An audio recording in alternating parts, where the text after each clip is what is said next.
Hi guys! Well, it's still officially spring and most of the beautiful wildflowers are still out. So today we're going to make Lady Bird's Pedernales River chili recipe. My husband's granny used to collect postcards from all over the world, and while I was looking through them, I noticed this one by Lady Bird Johnson, who loved wildflowers and started a project for spreading wildflower seeds along the highways and roadsides of Texas. So I thought it would be fun to make her recipe. This will be the first time I've made it, so we'll try it out and see how it goes. Go ahead and half the recipe. So this is 2 pounds of ground chuck hamburger and 1 clove of garlic minced. And this is half an onion chopped. So we'll cook this up until the meat is browned. I'm going to add the spices. I had to drain some of the fat out.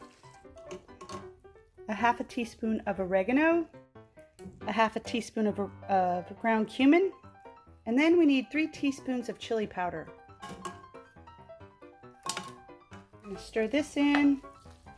Then we need to add a pound of diced tomatoes.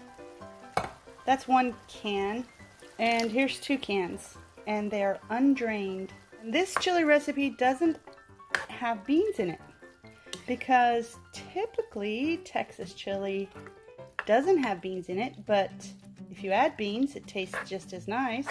And then we add a cup of water. According to the directions, we let this simmer on low for an hour so that the flavors will meld. Oops, I almost forgot. We need to add a little bit of salt and some pepper. And then we're going to let this simmer for, what did she say, an hour. And we're going to see how it tastes. This is a pretty mild chili, so you could add a little bit more spice to it, but otherwise it tastes pretty good. Add some cheese and eat it with crackers. Pour it over some cornbread or some Fritos and make a Frito pie. Anyway, thanks for watching and have a great summer.